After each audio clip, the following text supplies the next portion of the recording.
right? Welcome. No, it's already started. Everybody to Slightly Less Than Perfect. We're doing a retro rewind today, and apparently these guys are pissed. You got a lot of explaining to do. Bro. All right. Well, today we're talking about Homer and Eddie, a movie which we all thoroughly enjoyed, apparently. Enjoyed. We suffered through it. You know, we were there. It was a movie. It happened. I don't know why these guys are so mad, because it's a movie that came out the year we were all born. It should bring us closer together. Sometimes when you least expect it, that special someone comes your way. Sorry. You know, first off, you know what's funny? I read this story once that talked about this this family that was bereaved, but the family was also very estranged, so they wouldn't mourn together. I remember the author called it, they seemed to be like 3 separate islands of sorrow. You know what you know how that connects to all this? That's deep, right? Yeah. Because that's what we all became after we watched this movie. You know, we all went home afterwards. There were 3 islands of sorrow. Just thinking about what the hell did we just watch, bro? This has been melting my brain for a week now. Yo, it just occurs to me that was just me and him who felt that. You had already watched it. Yeah, I watched it years prior. So you know this is your fault still. Yep. So Homer and Eddie is a very unique movie that you can only watch on Tubi, the free for a myriad of reasons. The free website where they have all sorts of older movies, and I tried to watch it, you know, a lot of other places. I couldn't find it anywhere else. And I couldn't find it in any other aspect ratio than 400 or 480. But thankfully, Tubi had our back. Tubi had our back in beautiful 480p. Yeah. It was slightly better than watching it on my phone. No, wait. It was worse than watching it on my phone. My phone gets 1080. What was I thinking? Yeah, we watched it on the big screen. It looked like trash. But you guys are wondering why I recommended this movie. Just because I feel like it'd be a good... I asked Breezy for a more fun movie for these retro rewinds. Because the last couple have been like, you know, kind of sad. You know, we had Grave of the Fireflies. We had The Thing. Like all these kind of like horror movies and kind of sad. I was like, you know, let's brighten it up a bit for the people out there. Yeah. And this... Be careful what you wish for. Oh yeah, we got a nice whimsical romp into the world of Homer and Eddie.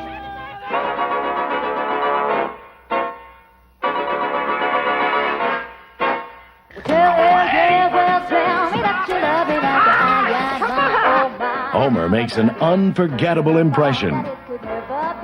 And so does Eddie. This is my wife.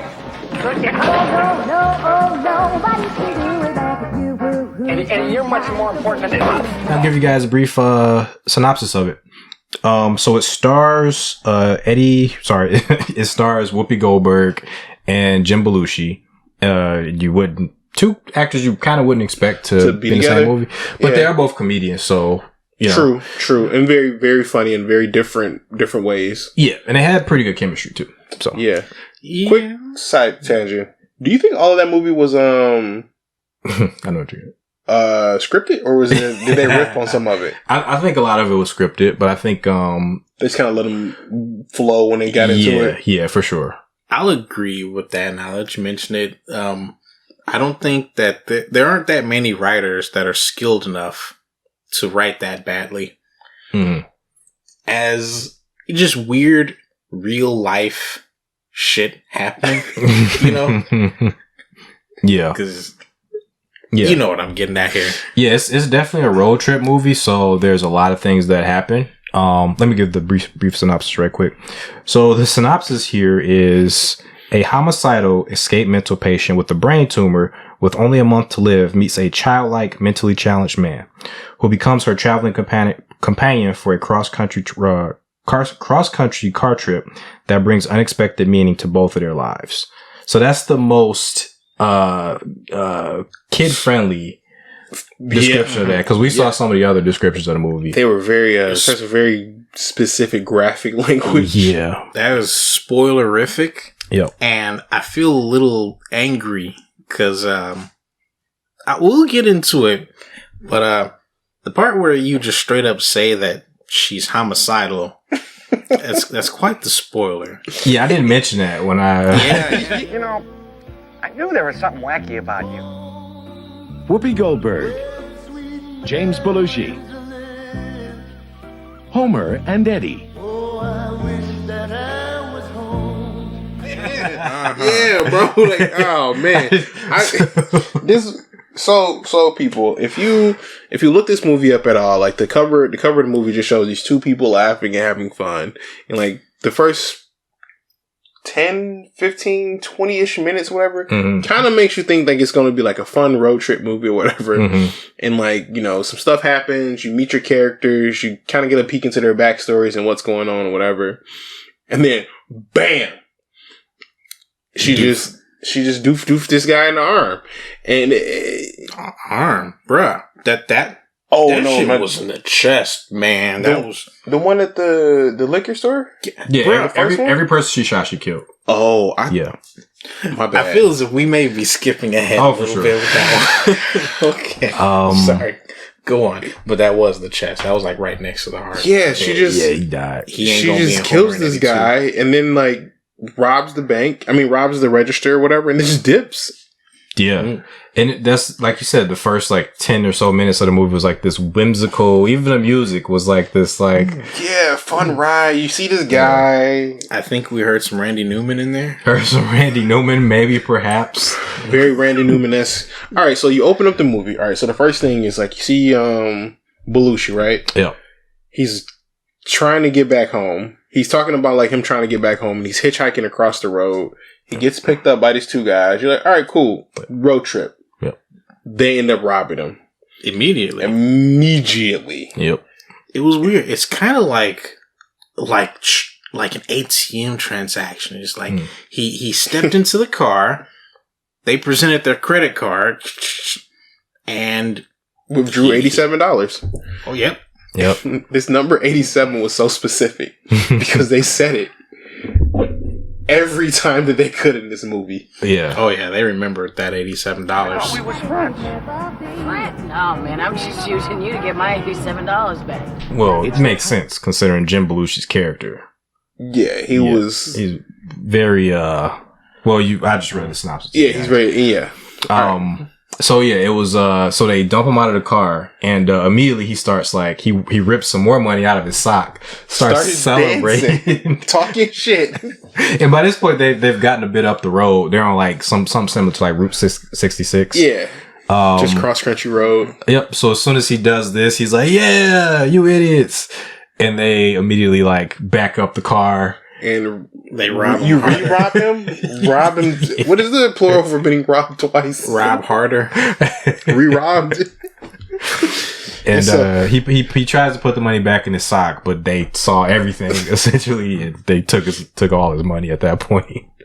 So he's walking down the street trying to hitchhike, and But at this point they show you that he's very religious because he starts to pray about like, please give me my stuff back, blah blah blah. Like all I want is my stuff. I don't care about the money, blah blah blah. Yep. Walks, a couple miles up the road. Some time passes. Yeah. And he finds his briefcase or his suitcase with all his stuff and everything. Yeah. Not the money, but not the money. But all of his clothes and all the other stuff he had with him. Yep. Keep that in mind. He still doesn't have his $87. Yeah. Gotta remember that. Because Whoopi Goldberg definitely does. He ended up at a gas station at a certain point, or like a corner store or something, and he ended up, this is when you really see how not connected to, you really see like how out of touch he is with the everyday world. Yeah. I guess. Yeah. How challenged he is, because he doesn't have any money, so he needs food, so he's trying to steal this stuff out of this store. And he's really bad at it. Really bad. He's exceptionally bad at it.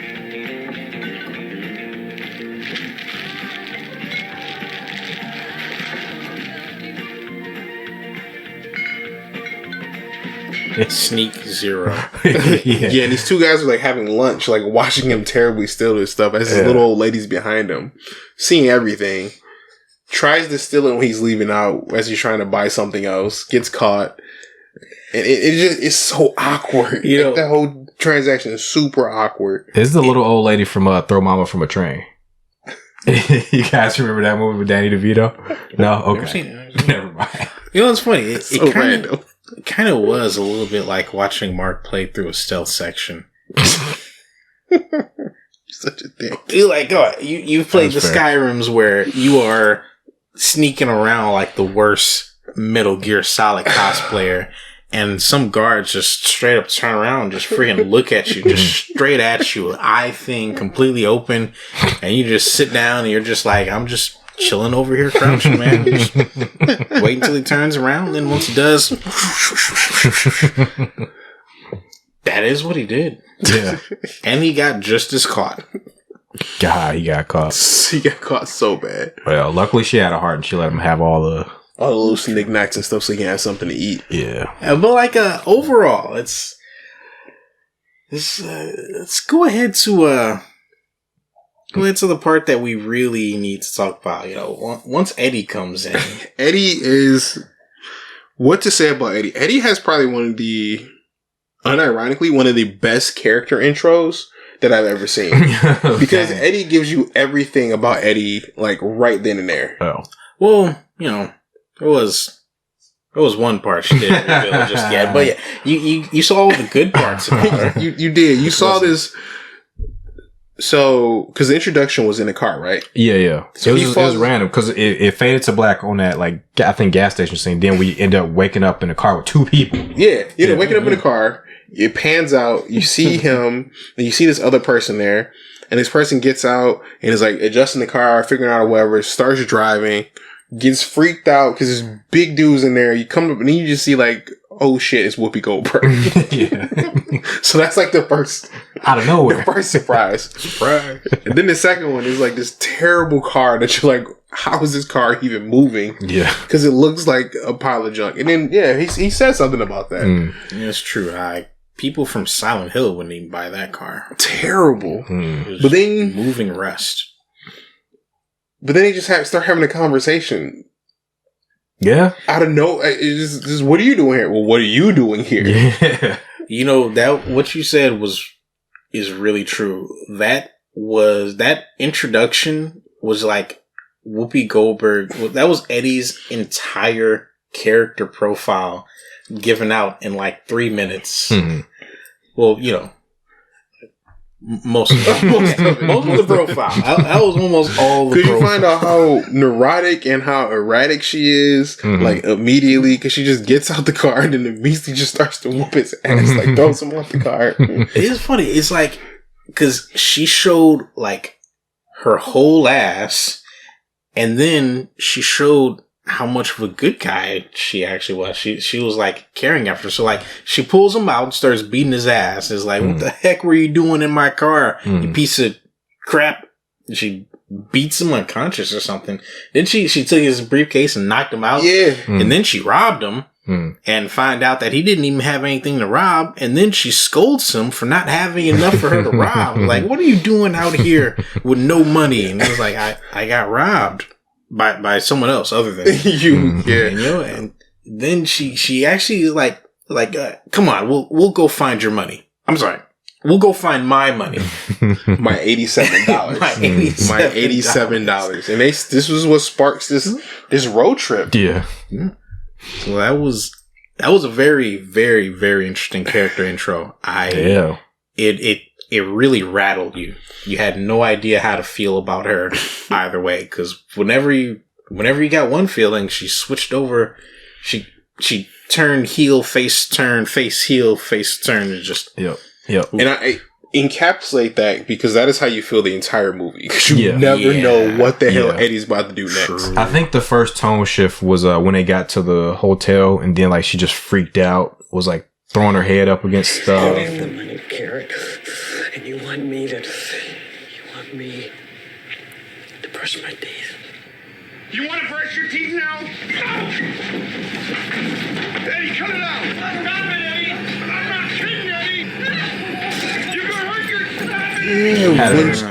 because he that was it showed you a lot of their personalities too in that scene, which I thought was like it explained their dynamic a lot more, because he was like trying to brush his teeth, and he said, giving her the answer, like, you should brush your teeth, you keep your teeth clean, you don't want to get tartar buildup, blah blah blah blah. Fuck your teeth. And she just starts smashing her head against the wall. And this is the first when you're just like, wait, what did we get ourselves into? Yeah. Because up until that point, it's like, hey, this is a movie. Like, these are two very interesting individuals, but it's like, all right, whatever, we can get to this movie. Then it's just like, hit you over the head with a bat. Yeah. Yep. It went from like, okay, it's not going to seem to fit, but it's going to fit perfectly. It went from shonen to seinen real quick. Yeah. Yeah. We're like on this like, optimistic adventure at first. And then right there, it's like, oh, mental health. Yeah. Oh no. Yeah. Yeah. Now that you put it like that, that makes sense, because that's how seinen is, right? You don't know it's a seinen until they show you that it's a seinen. Yeah, until they show you like the blood and the psychological stuff, and it's like, oh no. So okay. So then we get that part, right? You find out that Homer calms Eddie down, and they like, I think this ended that night, right? They just kind of go to the next day, and they kind of just, and then they go to the cat house, right? It was stuff before then, but that's like, I think the first big major beat after that. Yeah. Story beat. I can't remember what happened between those. Nothing really. Because there's just a lot of like hijinks. Oh, that was another thing. Was that the traveling? Oh, in between scenes. Yeah. My God. I'm trying to remember. Oh, when was the first time that Eddie went to the gas station? Was that before the cat house? No, I think it was when they got to the cat house, because she needed to pay for it. That was the second time, right? Or was that the first time? I think that was the first time we knew about it, because the first time she kind of did it, but we didn't see, right? Because it was like inside the store, but the shot was from the camera was like outside the store, so it was kind of inferred, but you didn't see it. Okay. Well, whatever the case. Yeah, she ended up. But before we get to the cat house, there was a scene of them on the highway, and they start talking about pussy. Okay. Yeah. So that was another tone shift. That's true. Yeah, because it was just like, I remember, because that's how she said. That's when I looked at Breezy, and I was like, what are we talking about? What are we watching? What are we doing? Because Eddie was like, are you a man? She was like, pretty much, when the last time, she just straight up asking, like, when's the last time you got laid? Yeah. And he's like, yeah, he's like, well, it's been a while, blah, blah, blah. And she's like, no, we need to get you some pussy. And he's like, huh? She was like, and then she goes into this long run-on sentences about how, like, yeah, you're not real manly if you got pussy. I mean, that's how much I love my pussy. I mean, I'm just trying to get you some pussy. And I was just like, they said, like, I don't know what I'd do without my pussy. And at that moment, my brain broke, and I just look at Breezy, and I look at Ryan, and Ryan looks at me, and he looks at Breezy, and me and Ryan make eye contact one more time, and that's when we knew. We knew that Breezy gave us some bullshit to watch. Because up to that point, it was kind of effed up, but it was like, it was teetering on the line, and we're like kind of going along with it. But in that moment, me and Ryan both very much understood the BS that we were in for. And it did not stop. It did not even slow down from that moment forward. It just kept increasing at a velocity that I cannot describe. That one scene wrapped up because it was like them in the car with the cheerleaders next to him on a school bus. Oh my God. I forgot about this. So she tried to get him laid right then and there with the cheerleaders.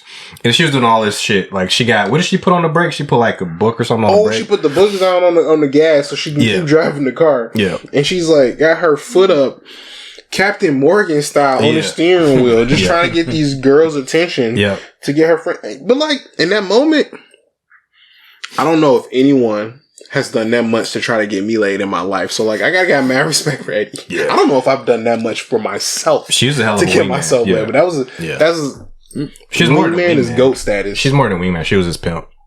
She pimped him out. She did pimp him out. Yep. Oh, we didn't get to that part yet, where she actually pimped him out. Oh, it's true.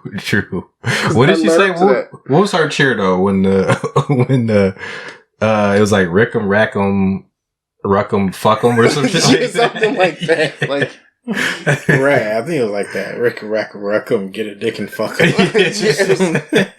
just obscenely vulgar. Out of nowhere. Out of nowhere. It's just like, I thought we were watching this whimsical kids movie. Right. Not a kids movie, but like a, like a lighthearted adventure tale. Then we get... Yeah, like, maybe you see some titties or something here and there and then just call it a day. Then we get the psychological scene where she's freaking out. Then we get the pussy scene. And then we're off to the races. Now we can go anywhere. So remember, right, at this time, right, the word homicidal has not appeared in any of our heads nor in the story. And Breezy hasn't said nothing about it to this point. That's true. Actually, Breezy has never said anything about the entire movie before we watched it. He was completely mumbling this shit. In fact, you know what? I got to give you some props though. You sold it. You sold us the poison with a straight face. Yeah, I said it was going to be bad, but I didn't tell you guys in which way it was going to be bad. I think you said out of pocket. Yeah. You said out of pocket. You did say out of pocket, All and right. that is So I wasn't wrong. all right. So somewhere before this, I remember, like, I looked at Albert and I was joking when I said this. I said, "This isn't going to turn out. They're not going to turn out to become like a bunch of spree killers, are they?" You said that. And Albert kept a completely straight face, no reaction, not even a twitch, to the point where I thought that he didn't hear me or something. So I was like, "Oh, okay." It's fine. This is just Ferris Bueller's Day Off. It'll be fine. Not moments past you finishing that statement. Stay happy. All right. So Eddie took Homer to the cat house and got him laid. By her cousin. By her cousin. Big lady. Old lady. But, Eddie Wasn't her name Bertha? No, it was some old, No, I think Edna. it was Gertrude. What? It was Edna or Gertrude or something like that. Just the oldest lady. Yeah. Sorry, grandmas of the world. Sorry. But Eddie didn't have the money to pay for it with her at the time. So she had to go to the ATM right? to make a withdrawal. She goes across the street to the gas station. And that's when she pulls out the revolver. And you find out that this isn't quite as lighthearted as you think. And she makes a withdrawal. She also makes a deposit of a bullet. Yeah. Into his chest. So she kills a guy. Just robs a store, kills a guy. Takes $30 and goes across to the cat house and pays for the pussy. Yeah. And they just go about their adventure into this long ass transition scene. Oh, yeah, many long ass transitions. I have one more thing. At this point, I was thinking about when I'd asked him if it would be a spree killing, but then I thought maybe this is just a one-off thing. It's not a spree kill if it's just one. It's just a murder. Like, oh, it's just a murder, right? So I didn't bring it up to Breezy. And we continued on with the movie. Until every time something happens, every time you get to a big plot point, it becomes this 2 minute, probably minute and a half, 2 minute shot of the windshield and like the road and like this music plays that's blaring super loud. Stays in my memory. Oh, I wish that I was home. You got a friend in me. Some 80s. Just some super 80s music to kind of like set the tone and transition you from like one scene to the other. It just goes on way too long. Definitely felt like loading screens after a certain point. It was so bad. And this is how from scene to scene, like the rest of the movie, I kind of just kind of turned my brain off, dude. I just kind of like peaked in valley. Yeah. But I feel like you guys probably got a little bit emotionally invested in. I did. I did want to know like what the outcome was, especially when they had that moment when like Eddie has the big reveal that like, she tells you that like I'm escaped mental patient and like I have the brain tumor and I only got a month to live, whatever. And like he's trying to like offer what he can and like talk about God because that's his way of dealing with things is God, where hers is drinking and homicide. Yeah. So he's trying to offer her a different way to like deal with her problems and like that first like sense of realism, which is another hard twist in the movie that I wasn't expecting to have like a real conversation about it. I just kind of thought superficial, touch the surface of these issues and just kind of like go away. Like just leave it, get the jokes out the way and just keep going. I didn't know it was taking a real turn. So like, I mean, I don't know. Again, I don't know. I never knew what to expect from this movie. Yeah. But I definitely didn't expect that in that moment. That's why I kind of liked it as like something for us to talk about, because it actually did have some actually good scenes in it. One of the reasons we started the adventure, we actually forgot to mention, I actually forgot to mention, was Homer was actually looking to reconnect with his dad. Well, that was the start. That was the start of it. He left his city in Arizona, his dishwashing job in Arizona, to go find his dad, because I think even from the beginning he knew his dad was sick or something like that. Yeah, something was wrong with his dad. He wanted to get back because he knew he didn't have much time left. Yeah, so he went to visit, and Homer, we end up learning that by the end of the movie that Homer was estranged from his parents for like 13 years or maybe even longer. Maybe it might even been like 20 years or something like that. And one of the little fun tidbits about Homer though was that he had this quirk in the movie where he would just say stuff, just random like outlandish stuff. Yeah, and you never knew like, is it true? Is it not? He's like, He's like, I was a baseball player. I got hit in the head, and that's why I'm like this. Or like, I used to have sex with a bunch of women, or I'm a millionaire, and all this other random stuff he would say throughout the movie. I think Eddie was like, "Yeah, I get you some pussy," and Homer was like, "What? I had sex with like 5,000 women all at the same time," and you're like, no. What are you talking about? I will say that about his lies. Like, the things that were like obvious lies were obvious, but the things that like could have happened, you were like, that probably did happen. Yeah, because he changed the inflection in his voice. Like, the more serious stuff was kind of like said to like as a matter of fact or like in a conversation, where the other stuff, the outlandish stuff was you can tell because it was used to like make Eddie laugh, or like it was used at times. It was used at specific points to make it obvious that it was like a fabrication. Yeah. But it was also like, he's just saying crazy shit anyway. Yeah. So like, just let it be what it is. Yeah. When he was like defensive about something, when she was like clowning him about not having sex with women. So, yeah. Like, no, all the time. Like, I'm that guy. I'm that guy. What you mean? I'm him. I am him. You know what I mean? I'm Homer. What do you mean? But eventually we do get a scene with Eddie and her mom. Like, she goes... Which was super... In a graveyard, just sitting on a grave. Oh, the twist on that was hilarious. That was great. Yeah, it was great. That's actually really good. So they went to a bar for Eddie to find out about her mother. Yeah, they started RPG quest. Yeah, I forgot how they ended up here, but she eventually found the person in the bar. She talked to like maybe 2 or 3 people. And eventually later was like, your mom? Yeah, I know where she at the graveyard. And then Eddie goes to visit, and we're expecting, her. Yeah, but I mean, that was another moment I looked at you, and I was just like, "What are we doing?" I was at that point, I was like, "We're going to be supernatural." I'm like, "What else can we do at this point?" And I got to point out before that, we see young Debo at the bar. Oh, young Debo! He was hanging out with Homer. Oh, and they were talking sports betting. Yeah, yeah, and friggin' Homer was talking about Eddie's gun. He's like, "Yeah, my friend Eddie over there, she has a gun. She's not afraid to use it. She'll kill people." And Debo was just like, just opened up. You just saw the black gun finish, and I was like, "Dang!" Man, and they just kept having a conversation. It was Debo was amused. Rest in peace, Tiny Lister. But, I was so entertained with that because like I've seen that happen before. You see like So it reminded me of Ryan knew about this from way back in the day when I was working at GameStop. We had this dude who like just got out of prison, huge, big jack dude. He used to come in. He was always huge and sweaty. All he wore is white tee and jeans. White beaters and jeans. And one time he comes up to me talking to me, and I'm like 5 foot tall, like high school mark. And he looks at me. He's like, "I need Final Fantasy 12 and Mario Kart.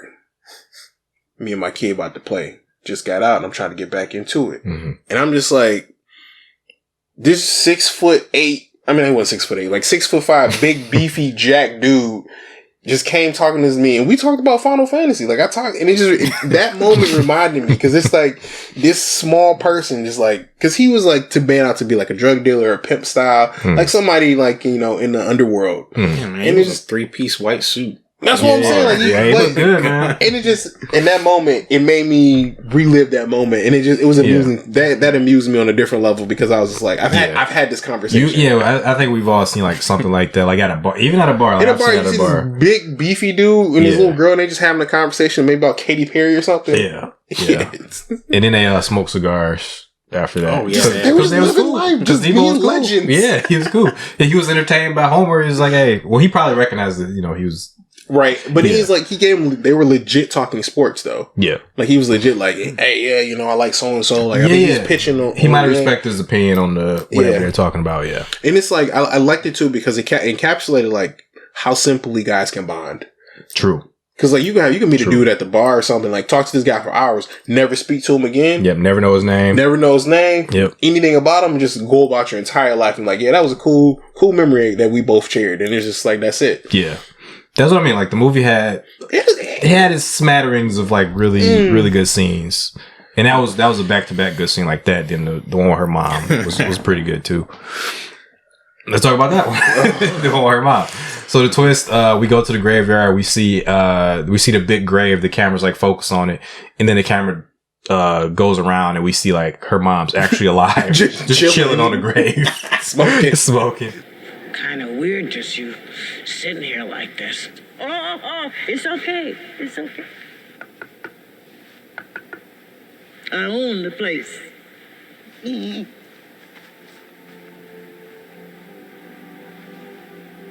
Living her life. It is her grave though. She purchased her grave and she's just chilling on it.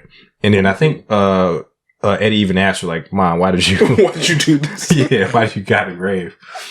And they have a heart to heart, and I can't remember the contents of that conversation, but I remember. I think she pretty much more or less told her mom like, "I'm about to die, and like this is like my goodbye type thing." Okay, it was like it was the opposite actually. I think she lied about it. Her mom asked her if the medicine had worked, and Eddie was like, of course it did. I wouldn't have left without getting, care. Oh, yeah. No, I mean, like, it was Eddie's way of saying goodbye. Yeah. To her mom. And her mom, like, gave a really, like, impassioned speech and then just, like, snapped on her. It was like, get the fuck away from me. Get the fuck out of here. Yeah. She gave her, like, some really good, emotional, powerful stuff. Kind of bigged her up. I love you and all this other stuff. All this, like, hopeful stuff. Death. Actually, no. It was the opposite of hopeful. It was the death talk. Like, death comes for us all. Yeah. You gotta live anyway, and I get the fuck out of here. Yeah. I found that hopeful in a way, but true. No, I agree with the hopeful. It's like we're all going to die. Like, so live your life. Like, more of a comfort. Yeah, go message. live your life. Yeah. So it was great. It was this great moment. It's like, great. She got her mom again, and then her mom immediately. Go now. Get out of here. Get out of here. Turned into that crazy cat lady from Futurama. Yeah, immediately. Just a switch went off. Was that to show that it was possibly hereditary? I think so. What's going on? Yeah. Because I'm like, that's kind of how I interpreted it. Yeah. Same. Okay. And Eddie left after that. They're on the road again. I didn't check it out, but I thought that may have actually been Whoopi Goldberg's actual mother. Because I think they looked alike. Because I think that they've worked together. I remember my mom telling me all the damn time. Actually, whenever we saw The Color Purple, she'd go like, "Ryan, that's her actual mother." Mm-hmm. Hey, and this is like just like 20 times every damn time she tried to get me to watch that. Every time they look so much alike. Like when they were doing the scene thing, I was just looking at their face. I'm like, they gotta be related. I thought it was like maybe a cousin or something, but mom makes more sense. Okay, I need to look that up. I meant to do that last time. Yeah. All right, we'll pen it in the comics then. For sure. So yeah, I can't remember which scene was after that, but that's the last scene that I actually like that moved me into like that last until scene. we get to the end of it. Yeah, the rest of the scene, I mean, like I don't want to say it was filler, but it was like it was kind of like the rest of the movie. Stuff was happening. A bunch of long ass travel scenes. True. They did. Third act. They did end up like at a place where like it was snowy and they were like throwing snowballs at each other. That's like a filler type scene, just to show like the passage of time and like they're getting more friendly with each other and cooler, better friends. Yeah. So I guess the next big twist was when he finally, when Homer finally made it home. Yes. Yes. I think before we got there was like maybe one more murder on the road or something. That doesn't matter. There were a couple murders before we got there, just to show that every time we needed gas or food or whatever. Yeah. There was a pattern. Oh, yeah. It was just long enough for you to forget that she murdered somebody. And you're like... Because you get the whimsical scenes. You go. Yeah. And then it's time for another transaction. Oh, yeah. By this point, I had finally realized that, yes, they had become spree killers. And Breezy knew this. And so I turned to him. And I can't remember what I said. I think I just said, spree killers, huh? Yeah. And Breezy just started laughing.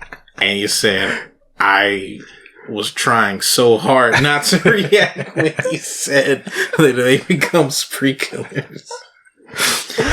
Too good. So in hindsight, I recognize that they did something else really well. Like they actually built up dread each time they went to a store.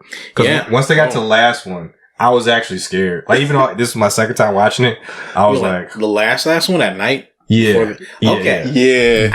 I gotta say at this point, like, when you found out that she was leaving, and I was like, oh, she's got a headache and wants to buy some antacid. Yeah. And I looked at how much time was left in the movie, and there was only 10 minutes left, and I said, oh, God, she has just enough time to go out and die.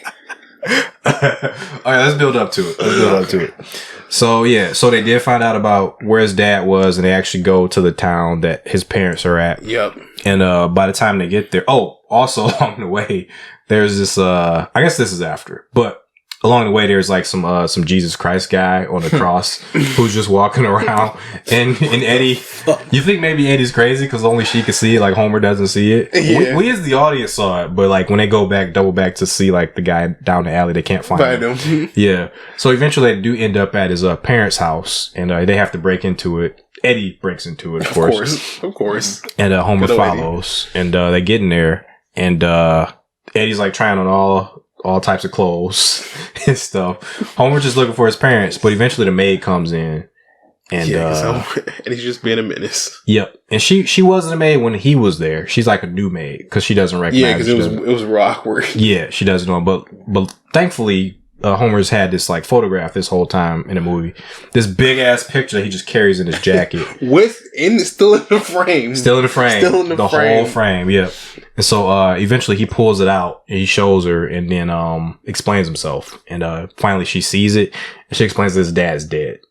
Like that was a nice shanking and twist right there. Yep. Recently too. 2 days. 2 days. 2 days. 2 days. 2 days previous. Yep, and the funeral's today. Mm-hmm. The funeral is today. And you weren't invited. Because they don't. Well, most people don't know you exist. Because they. Yeah, it's been, 15 years? 13 years, you said? Yep. 13? Yeah. And I forgot how we found out that his parents don't claim him. Because somehow he found out before he got to the funeral that his folks. Oh, because the maid didn't know about him, for one. Yeah, the maid didn't know about him. Yeah. They never talked about him. And he's got the proof that he exists and is their son. Oh, no photos in the house. And also his rooms, it makes sense that his room's not there anymore, but his room's not there. Yeah. So eventually they pop and skip over to the funeral. It's like this big parade and all that. Yeah, it's crazy. During the, in a city, it was like a small town. They eventually end up at the funeral and everybody's like, he busts in and everybody's like looking at him like, oh, who's that? And he eventually makes it up to his dad's casket, takes a kneel, and, he prays and then talks to his dad. Yeah, say what he wanted to say to him. Yep. And eventually his mother's on the front row, sees him, sits down next to him, and they have a moment. Yep. Have a heart to heart. Awkward, heart to heart. Yep. Awkward's not even a word for it, dude. I don't know what to say about it. It's a pretty good scene, because, it is. I guess it's realistic of how a depiction of that will go. Yeah. And Homer shows some surprising emotional maturity there because he processed everything and he spoke to her and he let her know, he spoke the truth about what happened. He's like, I know you guys you pretended I didn't exist because I'm the way I am. And he had his closure. I'd like you to come and stay at the house tonight. We can talk all day tomorrow. I'd really like that. I don't know, man. I don't think I'd like that so much.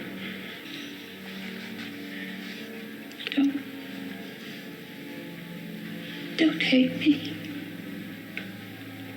No, I understand.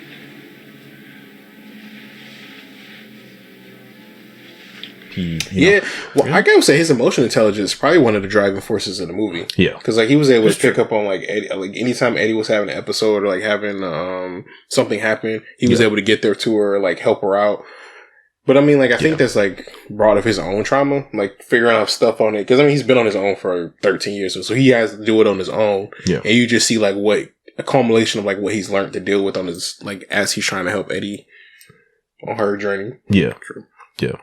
Yeah, Jim Belushi played him too. He went to the mental bag too hard, but he did show like some surprising heart throughout the movie that really connected you with the character. And by the time you get to the end, you see this scene. It's like, oh damn, you felt bad for him. That was the end of a whole arc for him. Yeah, and but that's not where the movie is. That's not where the movie is. We still got our final triumphant act from our heroine. I got one more wrap up on the mom though. She wanted to actually have a relationship with him after the fact that they disowned him. They got rid of him, but he had the clarity to say no. Basically, good to see you, but I'm glad like I got to do this. But wash my hands. Yep, off to do my own thing. And then Eddie took her leave during the festivities. Afterwards, there was like this big party. Homer gets the girl, so to speak, and she disappears from the party. And Homer notices she's gone, and then we get we find about her going to get the headache medicine. The headache medicine, the last scene of the movie, and it's both funny and awkward. That is true. I feel as if that may have been the fault of just that one line. So, I think it does. Eddie's ending was like her beginning. It's her character's all summed up in one. Yeah, like it's all summed up in that. Like she pulls her, so she goes up to the counter. She's like looking for money to pay for this aspirin that she picks out. She pulls it up, whatever. And then she pulls out the gun. It's like, oh well, I don't need to use that. And then she doesn't even notice that she pulled the gun out. She's just like looking through all her stuff. And then she puts it in her other pocket and continues going or whatever. And the dude just pulls out the shotgun and just blows her away. Yeah, Bernie Sanders, by the way. Bernie Sanders he just blows her away, and then she just stumbles out of the store, and it's just like, well, damn. Yep. And at this point, Homer knew something was up. He was. Before the scene even happened, he was kind of looking for her. So he runs up to the scene and finds her bleeding out, cradles her, yelling for help. And that was, you remember the line? Yeah, he picks her up, he's holding her, yelling for help, and he carries her out of the store, and he's looking around, and then Eddie just goes like, put me down, Homer. Now, granted, she's got a big ass hole in her chest right now. She's dying, but she's still got enough energy to be annoyed with Homer. Like, oh, God damn it, Homer, just cut it out. And he puts her down, and she sees Jesus. Yeah, he walks up to the scene. Remember that Jesus guy that they were trying to find out? Yeah. Well, he's just some dude doing Jesus cosplay. Yeah, just walking around in for no reason. Yep. And he just walks around. He's got a big ass cross too. He's Jesus carrying the cross. Did we mention that? Yep. And he just and he has sunglasses on at night. Yeah. And Jesus takes the sunglasses off, and he goes like, "Whoa!" And then Eddie dies, and Jesus puts the sunglasses on, and he leaves. And then Homer's just sitting there next to the Eddie corpse, just looking around, just like, what do I do now? And then the movie ends. I'm sorry. And then the movie stops. There's a difference. The movie does stop. And we get the montage. Home.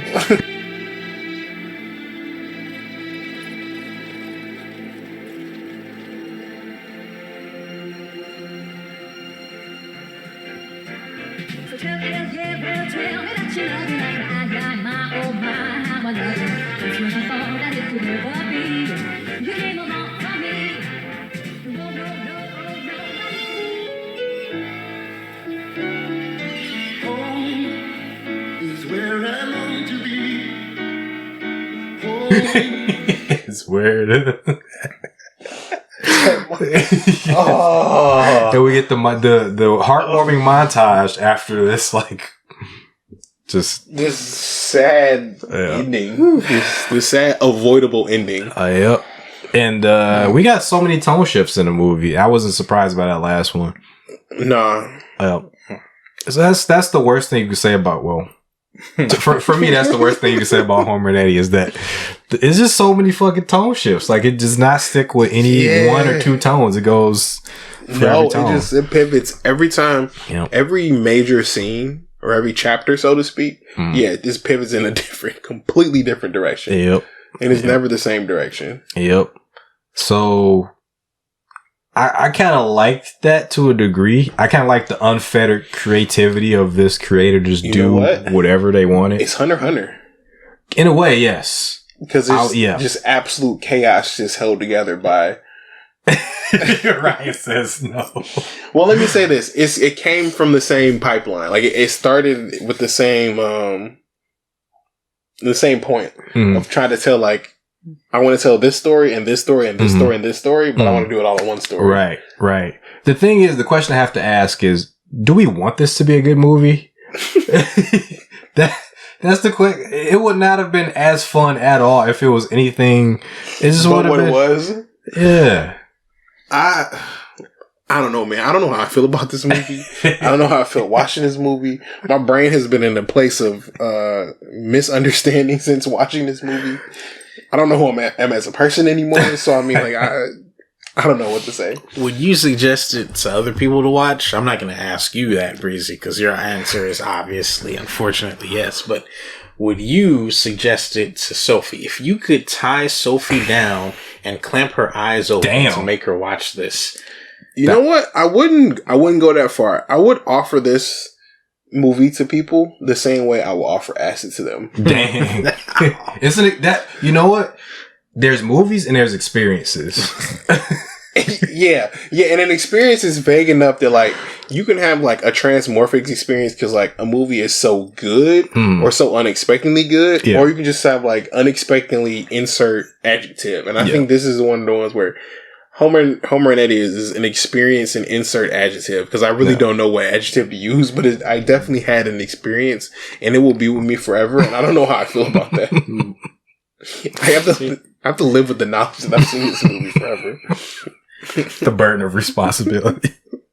The burden of knowledge. Remember, people, this movie is free to watch on Tubi right now. Oh, I'm linking this in the description already.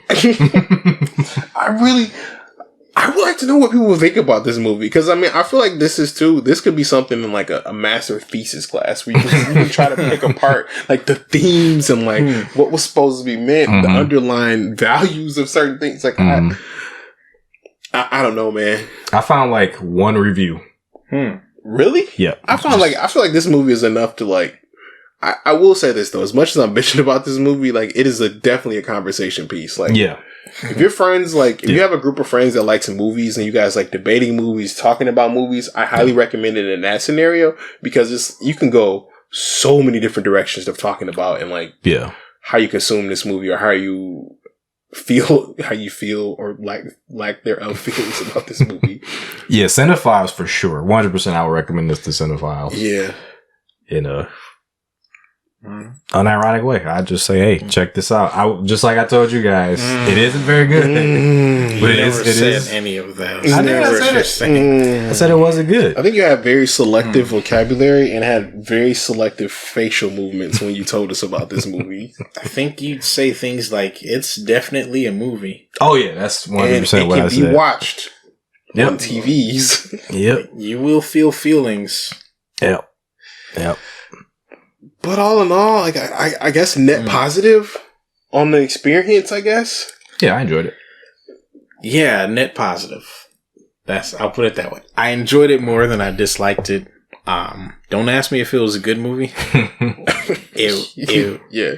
Did I even laugh? I don't think I ever actually laughed. I laughed. I laughed. I don't know if it was unironic or not. Like, I think I laughed at you when I realized that you would completely dupe me when I that you had completely parried my question about whether they become spree killers and if this was a spree killing thing. I realized that you would. It wasn't even a parry, man. You would just dodge, just completely perfect evade. At some point, one of you two laughed, and I laughed that you guys were laughing, and then I looked up, and then it was not, when I looked up, that's when the montage was happening, and then I just lost it. Yeah, anytime a montage came up, we knew it would piss off Mark. So it just, there were more, they just kept coming. Preemptively loud. Yeah, because the moment the montage went, I was immediately irate. And they got progressively worse, because one just had this loud blaring music, loud blaring 80s music. Now I laughed at the Rick and Ruckum fuck 'em part. It was just hilarious. It's like, what? That whole scene. Yeah. The whole scene from her trying to get him laid, all the way up until they actually got laid. Yeah. It's ridiculous. I think I just cringed at that, at all of that. I think I laughed out of cringe, but like I definitely laughed. There were actually a lot of scenes I laughed out of cringe. When she like freaked out the first time in the hotel room, I was like, "Where did this come from?" Oh, when she started going off on God. Yeah, when she went full Alex Jones, like. Oh, that scene. Yeah. That was That was actually technically a montage. They had to montage that, man. They were skipping ahead. Yeah, they did. They did. And it was so intense out of nowhere. I was just... But that's realistic in a sense. Like, just that one person that would just always bring up religion. Where it's like, I'm trying to keep it. Bro, I'm talking about toothpaste. How we go from toothpaste to how God is forsaking you? Oh, man. Oh, man. Yeah. Yeah, well, it's an experience. It's an experience. That's what I can say. That's all I can leave you with. I hope this is giving you something to go with, to take with you. I'm sorry. It's one of those things you have to experience for yourself. Yeah, our description of the movie cannot do any of this justice at all. You have to experience it. I watched it. This was my second time watching. I got even more enjoyment watching it with friends. You'll probably get more enjoyment watching it with people who haven't seen it. Don't watch this by yourself. Yeah, because you will think that you're losing your mind But if you look and see someone else making the same faces that you're making, it's reassuring. It's very reassuring. Yeah, no, because I did feel like I was losing my mind when I watched it by myself originally. It was like I probably did sit there in a stupor for a minute. Like, just loading. Yeah, good company movie. So highly recommended as an experience. As a movie, it's not very good, but if you want to laugh and cry and feel feelings and such, go for it. Go for it. Yeah, but don't blame us for what happens afterward. Blame him. Yep. That's your guy. I take full responsibility. Yeah. So everybody, that's Home Run 80. That's Home Run 80, man. Next movie for us. We got anything in the pipeline or? You should think on it. Since this was my choice, I don't know. I'll relinquish control. We'll get you guys. We'll figure it out. Let you guys know. But Breezy won't be picking the next 10. Dang. You know, Breezy's off choosing the movies for a bit. I don't expect anything less. Yeah, so we'll let you guys know when we figure out the next movie. But in the meantime, like if you did watch Home Run Eddie or you plan on watching it, let us know what you think. Join the discussion below. Join the discussion. Let us know. We'll reply to you for sure. Let you know. Yep. And also check us out on TikTok. We got a new TikTok that's going around now, so check us out. See what's going on over there.